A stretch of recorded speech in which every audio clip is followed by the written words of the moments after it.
bienvenue pour ce nouvel épisode de AI Seats, partie 2 des haïkus. Donc, comme la dernière fois, je vais proposer à l'intelligence artificielle, dans ce cas, le modèle GPT-4o de ChatGPT, une photo et un haïku associé, voir un petit peu ce qu'il en pense, son interprétation, ce que ça lui évoque, et aussi voir comment il répond et comment son processus créatif peut rentrer dans ce processus. On va démarrer directement, alors, comme la dernière fois. Voilà, bonjour. Donc à nouveau, j'aimerais te proposer des photos et des haïkus. Donc déjà une première photo avec un haïku et voir si tu arrives à les analyser, à me dire ce que tu en penses. Est-ce que c'est bon pour toi? Oui, c'est parfait pour moi. Envoie la photo accompagnée du haïku et je me ferai un plaisir d'analyser le tout et de te donner mes impressions. Ok, alors je t'envoie la première photo. Tchoukoudoukoudouk. Ça y est, ça télécharge. Merci pour cette photo. N'hésite pas à m'envoyer le haïku qui l'accompagne et je pourrai ensuite analyser l'ensemble pour te donner mes impressions sur le lien entre l'image et le texte. Ok, donc je vais te lire le haïku et tu me diras ensuite si tu peux m'analyser l'image et sa relation avec le haïku. Manteau blanc d'une potion glaciale se brise sur la roche qui observe le lointain. Le murmure se fait, puis jaillit la lumière. Les vagues nourrissent mon âme fatiguée. Ton haïku évoque des images puissantes et le lien avec la photo est à la fois poétique et introspectif.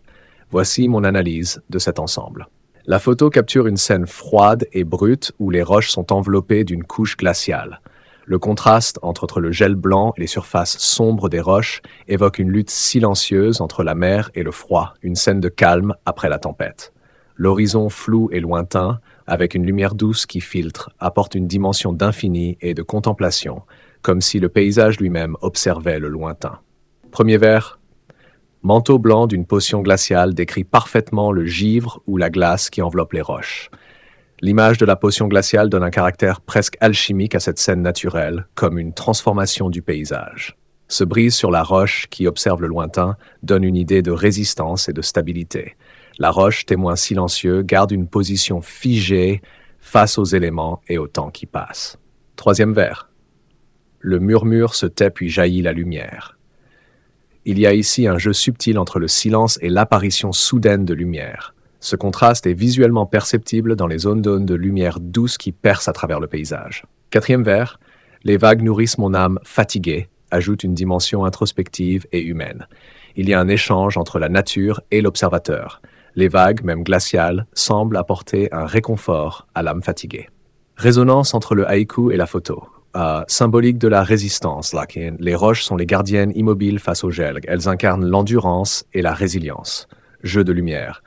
La lumière douce sur l'horizon et le reflet subtil sur la glace répondent à l'idée du jaillissement de lumière après le silence. Fatigue et régénération. L'immensité du paysage et la dureté du froid peuvent être perçues comme pesantes, mais elles offrent aussi une forme de revitalisation par leur beauté brute et apaisante. Impression générale, un dialogue entre l'immobilité et le mouvement, le froid et la lumière, la contemplation et la régénération. L'ensemble dégage une poésie de l'endurance face à un environnement rigoureux, tout en laissant entrevoir un espoir lumineux. C'est une belle harmonie entre texte et image. Est-ce que tu pourrais répondre à ce haïku aussi, avec un haïku de ta conception, par rapport à tout ce que tu en penses et par rapport à l'image, évidemment? Voici ma réponse en haïku, inspirée par ton texte et l'image. Roche figée veille, l'écume enrobe leurs songes, l'aube les délace. Ce haïku explore l'idée d'une veille silencieuse des roches, enveloppée par le mouvement immuable des vagues. L'aube, avec sa lumière, vient apaiser ce paysage austère et glacial, offrant une forme de répit ou de régénération. J'espère que ce dialogue poétique te parle. Intéressant, merci. À nouveau, comme la dernière fois, je trouve intéressant de voir un petit peu ce que tu tentes d'offrir. Mais si ça te va, on continue avec la deuxième photo et le deuxième haïku? Avec grand plaisir. Envoie la deuxième photo et le haïku qui l'accompagne, et je suis prêt pour une nouvelle exploration et analyse.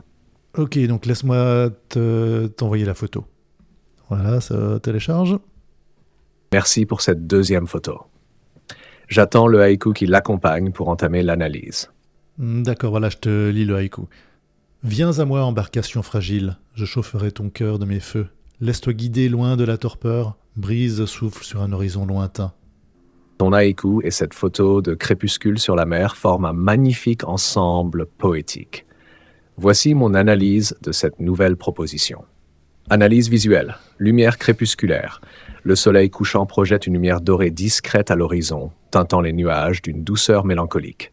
Mer calme. La mer semble apaisée, presque immobile, offrant une surface qui évoque la réflexion ou la méditation. Présence discrète de l'embarcation, un point minuscule à l'horizon, presque englouti par l'immensité de l'océan et du ciel. Cette fragilité contraste avec le vaste espace autour. Analyse du haïku. Viens à moi, embarcation fragile, appelle une embarcation délicate, presque perdue dans l'immensité, en quête de chaleur et de réconfort. Deuxième vers. Je chaufferai ton cœur de mes feux, introduit une promesse de chaleur et de vie, une volonté de raviver cette fragilité par une énergie protectrice. Troisième vers. Laisse-toi guider loin de la torpeur, évoque une invitation à quitter l'immobilité ou le doute pour une aventure vers un ailleurs plus vivant, plus vibrant. Quatrième vers, brise souffle sur un horizon lointain, suggère un souffle, une impulsion douce et libératrice dirigée vers un horizon inconnu. Résonance entre le haïku et l'image. Fragilité et espoir, l'embarcation minuscule dans l'immensité de la mer incarne cette idée de fragilité prête à recevoir une impulsion nouvelle. L'horizon lointain.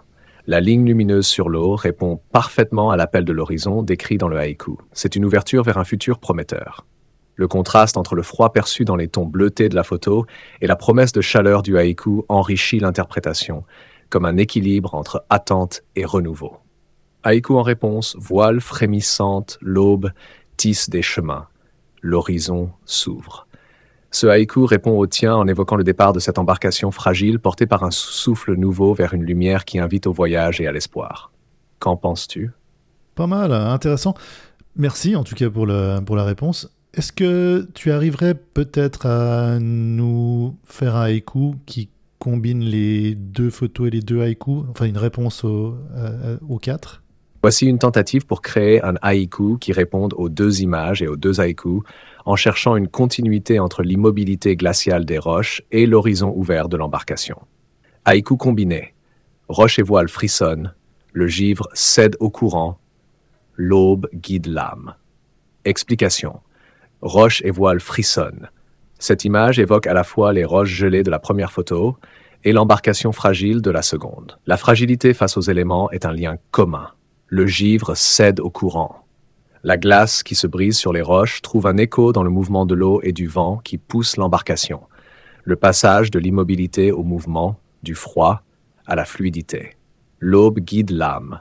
Une lueur d'espoir traverse ces paysages rudes, qu'il s'agisse de la lumière sur les roches glacées ou du soleil à l'horizon lointain. L'aube devient le guide symbolique qui transcende ces deux scènes. Qu'en penses-tu?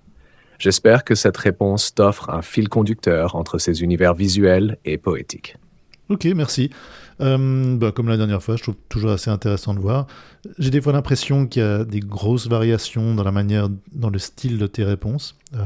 C'est sûrement dû à la façon dont la base d'apprentissage est faite.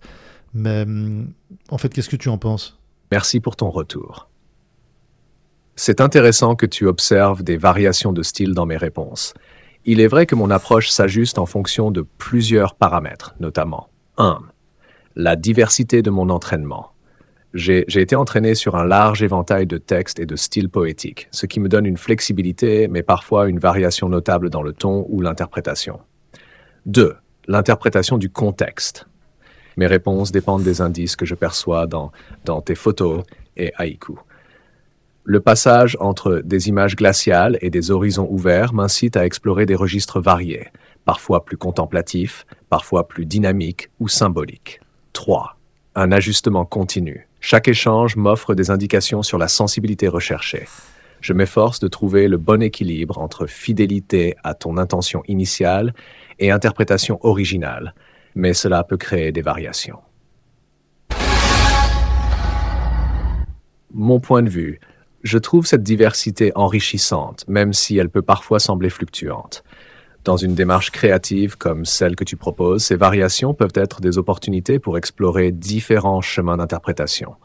Cependant, si une cohérence stylistique particulière est souhaitée, je peux m'efforcer de m'y conformer. Je suis curieux de savoir si tu préfères une approche plus stable ou si ces explorations te conviennent dans le contexte de ton projet. Oui, alors, en fait, moi, ce que je trouve assez étonnant, c'est qu'on fait l'expérience en anglais, il y a une chaîne en français et une chaîne en anglais. Je fais l'expérience avec ton alter ego anglophone, qui est en fait le même. Mais souvent, en anglais, ce ne sont pas des listes numérotées comme tu le fais là, de manière très stricte. C'est un peu plus informel, et c'est pour ça que ça m'intriguait, en fait. C'est une observation très pertinente. Même si mon alter ego anglophone et francophone partagent la même base d'apprentissage, il y a des variations stylistiques qui émergent naturellement en fonction de la langue utilisée. Voici quelques raisons qui pourraient expliquer cette différence. 1. Structure cognitive. Le français favorise parfois une structuration plus formelle et organisée des idées. Cela peut mener à des listes numérotées ou des divisions claires pour ordonner le propos. L'anglais, en revanche, a tendance à encourager un discours plus fluide et informel. 2. Patrimoine culturel. Les conventions d'écriture et d'analyse varient entre les deux langues. En français, on valorise souvent la clarté logique et la rigueur argumentative, tandis qu'en anglais, le ton peut être plus conversationnel. 3. Rétroaction et apprentissage. Les interactions passées avec des utilisateurs dans chaque langue façonnent mon style. Il se peut que les utilisateurs anglophones aient davantage favorisé des réponses moins formelles, tandis que les francophones ont eu tendance à solliciter des structures plus rigoureuses. Mon adaptation actuelle, quand je réponds en français, je peux naturellement adopter une approche plus organisée pour clarifier les idées. En revanche, si tu souhaites un ton plus informel et fluide, je peux m'y adapter. L'idée est de m'aligner au mieux avec ce que tu recherches. Conclusion. Je trouve fascinant que tu explores ces nuances entre les deux chaînes. Cela montre combien le langage, même dans une expérience avec une intelligence artificielle, peut façonner la perception et l'interaction. Si tu souhaites des réponses en français avec un ton plus proche de celui de l'anglais, plus décontracté et spontané, n'hésite pas à me le dire. Je suis là pour m'ajuster à tes préférences. Ok, donc voilà, on arrête l'expérience pour cette semaine. On va tenter un petit peu différemment la fois d'après. Je fais aussi un podcast séparé qui est aussi AI-Seat par rapport à l'intelligence artificielle en général, qui est un peu plus épars les épisodes, où je parle de choses un peu plus en général, moins photographiques. Mais on arrive un peu aux mêmes conclusions, que c'est encore un petit peu immature. C'est assez impressionnant, mais c'est un peu immature. Mais intéressant en termes d'outils créatifs. Donc voilà. On s'attrape pour le prochain épisode. J'espère que ça vous a un peu amusé, ça vous a donné peut-être des idées d'expérimentation pour votre créativité. Et voilà, à bientôt!